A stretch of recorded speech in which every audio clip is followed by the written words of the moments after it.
सबसे अहम है। मेरे साथ इस मामले एक्सक्लूसिवली जुड़ रही हैं पूर्व केंद्रीय मंत्री, मध्य प्रदेश की पूर्व मुख्यमंत्री उमा भारती जी। उमा भारती जी, आपका अभिनंदन है। कैसी हैं आप? मैं ठीक हूँ, आप कैसे हो?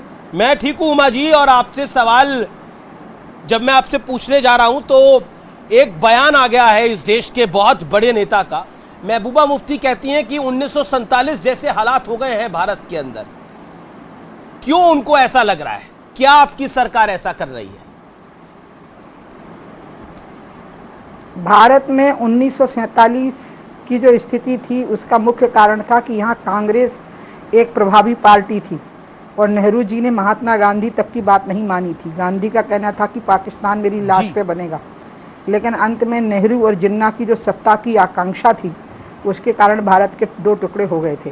अब हमारे देश में सत्ता में हम बैठे हुए हैं जो तपस्या के बल पर हैं और राष्ट्र की रक्षा के लिए हैं, और जो विपक्ष के लोग हैं उनकी कहीं कोई पूछ परख नहीं। तो 1947 के हालात बनाने की कोशिश भी नहीं हो सकती है, माहौल बन भी नहीं सकता, उल्टा हो सकता है, रिवर्स हो सकता है।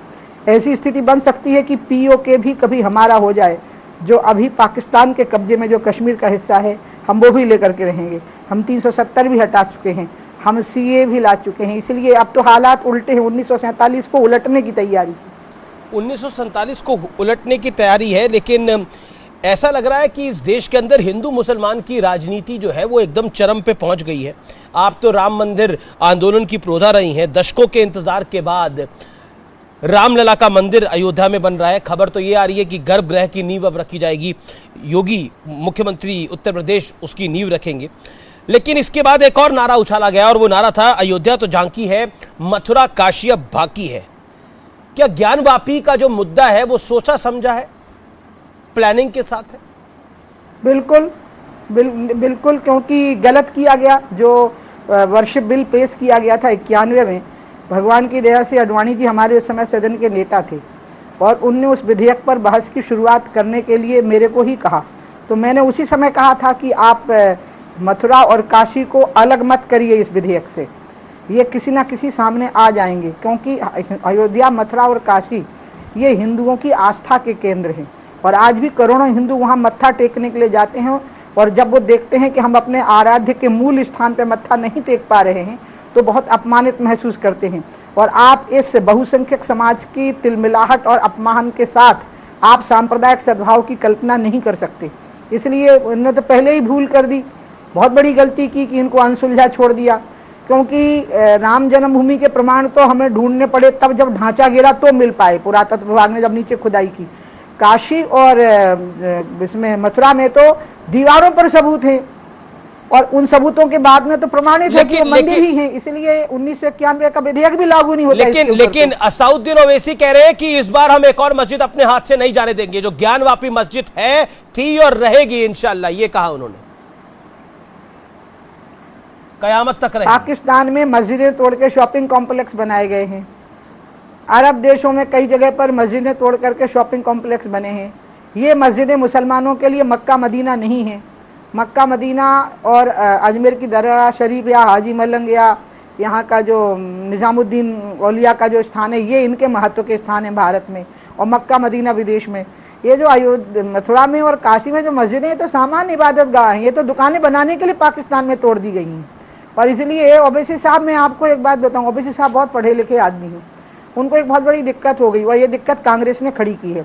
कांग्रेस ने जो तुष्टीकरण की राजनीति की तो इन्होंने उदारवादी नेताओं को बहुत अपमानित किया। जो मुसलमानों में जो उदारवादी नेता थे, आरिफ मोहम्मद खान जैसे, उनकी बहुत बेइज्जती की और चरमपंथी नेताओं को आगे बढ़ाया। और इसी का परिणाम निकला कि हर मुसलमान नेता को लगता है कि मैं अतिवादी और कट्टरपंथियों के पक्ष में अगर नहीं बोलूंगा तो ना मैं चुनाव जीत पाऊंगा, ना मैं किसी को चुनाव जिता पाऊंगा। लेकिन आरोप तो मजबूरी में बोल रहे हैं। उमा जी, मेरा आपसे परिचय तो बहुत पुराना है, लेकिन जैसे आप भाषण देती थी वैसे ही अब आपके यहाँ पर कई युवा चेहरे आ गए हैं, वो भी अब कई भाषण देते हैं। हालांकि आपके बराबर नहीं तो वो भी उनके भाषण भी कई बार सवालों के घेरे में खड़े हो जाते हैं। मैं आपसे ये सवाल पूछ रहा हूं, ये मामला सिर्फ अयोध्या, काशी, मथुरा तक सीमित नहीं रहा, ये ताजमहल तक भी पहुंचता है, ये कुतुब मीनार तक भी पहुंचता है। इसका अंत क्या है? इसका अंत क्या होगा फिर? ये बहुत अच्छा सवाल किया आपने, आप बहुत बुद्धिमान व्यक्ति हैं और बहुत अच्छा सवाल किया है। ये जो मामला है ना अन्य स्थानों का, ये आज नहीं उठा है, ये पहले भी उठे हैं, ये 6 दिसंबर से पहले भी उठे हैं। ये पीएन ओक साहब एक बहुत बड़े पुरातत्व इतिहास वेदकार थे, उन्होंने ये बहुत पहले ये बातें साबित की थी।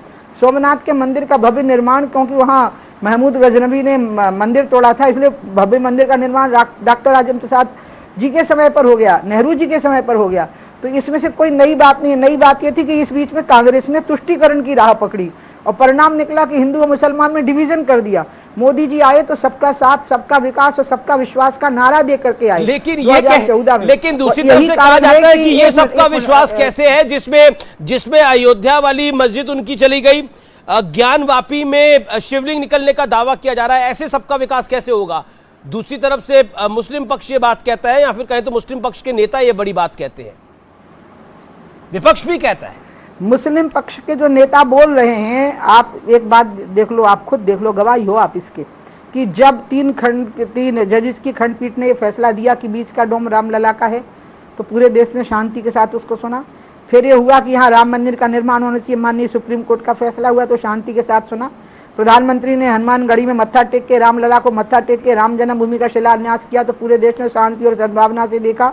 ट्रिपल तलाक का मसला आया तो पूरे देश ने पूरी शांति के साथ देखा। यानी हिंदुस्तान का जो मुसलमान है वो इस बात में विश्वास करता है कि मोदी जी का ये कहना कि सबका विकास, सबका साथ और सबका विश्वास, यही सही बात है। उमा जी, मामला ये तो कोर्ट के ऑर्डर से आया है। उमा जी, मेरा ये कहेंगे कि कोर्ट हमारे कहने से ऑर्डर देती है तो ये भारत के कानून संविधान की व्यवस्था का अपमान है। अच्छा, फिर राहुल गांधी कह रहे हैं कि बीजेपी ने ऐसा माहौल बना दिया है कि केरोसिन छिड़क दिया है बीजेपी ने, सिर्फ एक चिंगारी की जरूरत है और हम बड़ी परेशानी में पड़ जाएंगे। यानी उनका कहना है कि आप केरोसिन डाल रहे हैं, चिंगारी लगेगी तो आग लग जाएगी। उन्होंने पहले भी बयान दिया था कि मेरी बात अभी नहीं मानोगे, इस देश के अंदर बड़े बुरे हालात हो जाएंगे।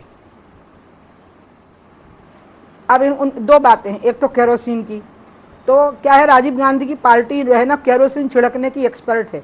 इनने 10,000 सिखों को भूना है केरोसिन डाल करके दिल्ली में। अब आई दूसरी बात कि पूरे देश में केरोसिन डाल रही है भारतीय जनता पार्टी।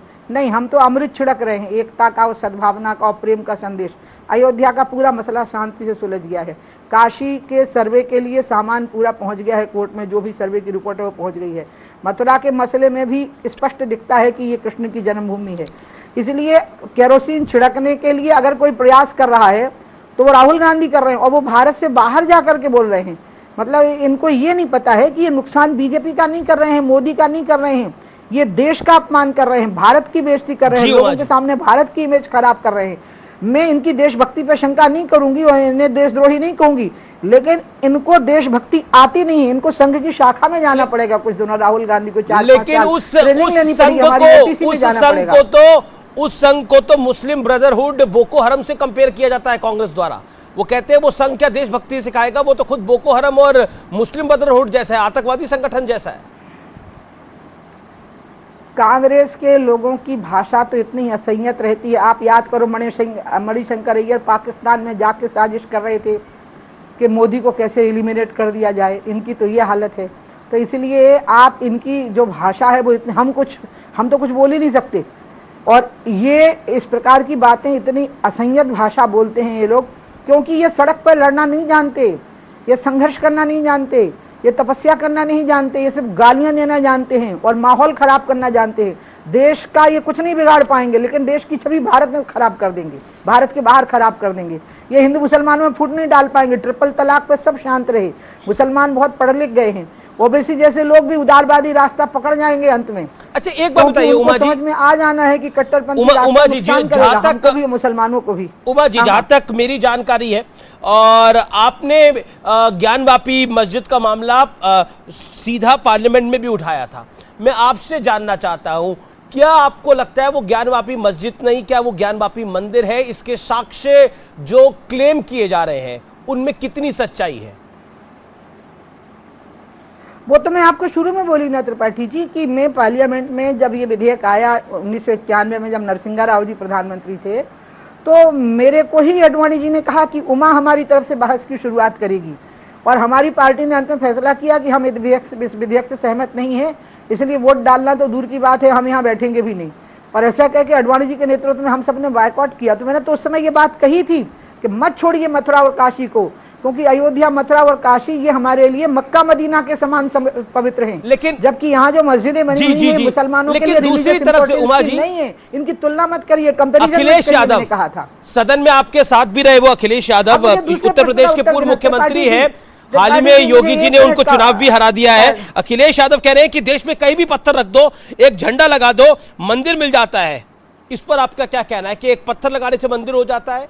अखिलेश यादव कह रहे हैं। इस पर मेरा ये कहना है कि अखिलेश ने एक देखो, दो बातें हैं। पहले तो मुझे ये कहना है कि यहाँ पर मथुरा में और काशी में प्रमाण सामने है दीवारों पर, मैंने खुद देखे। मैंने आपको शुरुआत में बताया, अभी श्रृंगार गौरी की पूजा तो मैंने खुद की है, अभी कुछ दिनों पहले ही बंद हुई है। इसलिए ये तो स्वाभाविक है कि इन पर तो विधेयक भी नहीं लागू होता है, वो एक्ट के नियम भी लागू नहीं होते हैं, क्योंकि ये दोनों स्थान मंदिर ही हैं, ये दीवारों पर प्रमाण है। अब आप आ जाओ अखिलेश की बात पे, जिसमें अखिलेश ने कहा कि कहीं भी सिंदूर लगा दो तो वो पूजा का स्थान हो जाता है। ये उसकी सच्चाई है, उन्होंने सच बोला है। हमारे भारतीय समाज का मन ऐसा है कि हम दरगाहों पर भी जाते हैं, हम चर्चों में भी जाते हैं, हम नीम के पेड़ पर सिंदूर लगा दो तो मत्था टेकते हैं। लेकिन अयोध्या, मथुरा, काशी जो हैं वो हमारे परम आराध्यों के परम स्थान है, परम पूजा के। ये सामान्य स्थान नहीं है अयोध्या, मथुरा और काशी। इसलिए इन स्थानों की हम वो सिंदूर लगे हुए स्थानों से तुलना नहीं कर सकते। बाकी ये सत्य है कि सिया राम में सब जग जानी और करूं प्रणाम जोर जुग पानी, कण कण में राम व्याप्त हैं, कण कण में शिव व्याप्त हैं, कण कण में कृष्ण व्याप्त हैं। लेकिन ये जो तीन स्थान हैं ये करोड़ों हिंदुओं की आस्था के केंद्र हैं। यहाँ आज भी करोड़ों हिंदू जा रहे हैं, प्रतिवर्ष में करोड़ों की संख्या पहुंच जाती है वहां मत्था टेकने की, जबकि मुसलमानों के लिए ये स्थान महत्व के हैं ही नहीं। ये तो आक्रांताओं ने बनाए, ये तो हिंदुओं की बेइज्जती के लिए बनाए गए। ये तो इसलिए बताया गया कि उमा भारती को लगे कि मैं एक हिंदू होकर के भी ये मेरी औकात है कि मैं अपने आराध्य के मूल स्थान पर मत्था नहीं टेक सकती। ये तो मुझे मेरी औकात बताने के लिए किया गया, ताकि मैं तिलमिलाती रहूं। मैं नहीं तिलमिलाऊंगी। अब आपको लगता है कि क्योंकि केंद्र में आपकी सरकार है, अधिकतर राज्यों में आपकी सरकार है, उत्तर प्रदेश में भी आपकी सरकार है, योगी जी के नेतृत्व में सरकार चल रही है, केंद्र में मोदी जी के नेतृत्व में सरकार चल रही है, आपको लगता है कि ज्ञानवापी विवाद सुलझ जाएगा? कितना भरोसा है आपको? उमा भारती को आने वाले 2 साल में, उमा भारती जैसे करोड़ों हिंदुओं को आने वाले कुछ सालों के अंदर महादेव जहां पर विराजमान है, जहां शिवलिंग है, वहां पूजा करने की अनुमति मिलेगी? पहली बात तो यह है कि मैं जो माननीय कोर्ट में सर्वे की रिपोर्ट सबमिट हुई है, तो मैं कोर्ट का बहुत आदर करती हूँ। जितना विश्वनाथ मंदिर की देहरी महत्वपूर्ण है, उतनी ही कोर्ट की देहरी महत्व है। और जज का जो भाव होता है, मैं भगवान का मनोभाव मानती हूँ, उस विषय पे मैं नहीं बोल सकती। लेकिन मेरी आस्था कोर्ट में नहीं है, मेरा हिंदू होना कोर्ट ने डिसाइड नहीं किया है, मेरा शिव भक्त होना कोर्ट में डिसाइड नहीं किया है, और मैं मथुरा और काशी पर मंदिर का निर्माण देखना चाहती हूँ, ये मेरी भावना कोर्ट ने डिसाइड नहीं की है, ये मेरे पूर्वजों ने डिसाइड नहीं की है, ये मेरे खून ने डिसाइड की है। मैंने हिंदू माता पिता के घर में जन्म लिया है, इसलिए ये बात डिसाइड हुई है कि वो मेरी आस्था के केंद्र हैं, और इसलिए वो मेरी आस्था के केंद्र रहेंगे। मैं वहां मंदिर देखना चाहूंगी, बाकी हम कोर्ट को भगवान की जगह मानते हैं। आपके जो बहुत ही प्यारे हैं मनोज तिवारी हमारे साथ है, जो बीजेपी के सांसद भी हैं, बहुत वो मेरे साथ इस समय जुड़े हुए हैं, वो आपको कुछ कहना चाहते हैं। मनोज जी, उमा भारती जी आपको सुन पा रही हैं? हाँ मनोज बोलो। नहीं जी, दीदी प्रणाम करता हूं आपको। और आप जो बोल रही थी, मैं उसको कुछ पॉइंट्स लिख रहा था, क्योंकि आपके इस इंटरव्यू में बहुत सारी ऐसी बातें आई हैं जो हमें बार बार लोगों को कोट कर सकते हैं, और उसके लिए मैं आपका धन्यवाद करता हूं दीदी, आपको प्रणाम भी करता हूं। ऐसा बोल के मुझे शर्मिंदा मत करो मनोज, तुम परम ज्ञानी हो, तुम बहुत अच्छे व्यक्ति हो, सचमुच में। तो तुम तो मेरे बहुत ही प्यारे भाई हो, तुम्हारे बारे में क्या बोलूं, तुम बहुत अच्छे व्यक्ति, मैं तुम्हारा बहुत सम्मान करती हूँ। तुम्हारे तो कण कण में, हृदय में, रग रग में भगवान की भक्ति भावना बसी हुई है, सचमुच में तुम बहुत ही प्यारे व्यक्ति हो। मेरी बहुत शुभकामनाएं और आशीर्वाद। अभी जैसा दीदी आपने, बहुत विद्वान व्यक्ति है, तुम दोनों बड़े विद्वान लोग हो। जी जी जी। अमीश देवगन जी, जैसे दीदी ने अभी कुछ बातें ऐसी कही जी, जैसे उन्होंने एक बात कही ना कि हमें चरमपंथियों को सुनने की आवश्यकता नहीं है, हमें उदारपंथियों को सुनना चाहिए। निश्चित रूप से जो चरमपंथी हैं वो सांसद रहते हुए भी ऐसी बातें कर रहे हैं जैसे ये मुद्दा ऐसा हो जैसे इसमें साक्ष्य ही नहीं हो। जी जी, दीदी ने बिल्कुल कहा ठीक जी जी, इसमें तो साक्ष्य सामने है, और जहां साक्ष्य सामने हो वहां मुस्लिम समाज को भी आप गुमराह नहीं कर सकते। बिल्कुल सही बात है आपकी मनोज जी। भाई दीदी जी हमने इस दौरान मैंने बहुत सारे मुस्लिम युवाओं से बात किया है। जी और सभी लोग यही कहते हैं कि हमें तो जैसा बताया गया वैसा हम जानते हैं, तो निश्चित रूप से साक्ष्य सामने है। जी तो बोलो मुस्लिम जी। समाज को भी गुमराह नहीं कर सकते लोग। उमा जी, आपका बहुत बहुत धन्यवाद। आप हमारे साथ जुड़ी इस खास दिन पर, आपने अपनी बात को रखा। आपका बहुत बहुत अभिनंदन है। उमा भारती हमारे साथ थी लाइव और एक्सक्लूसिव।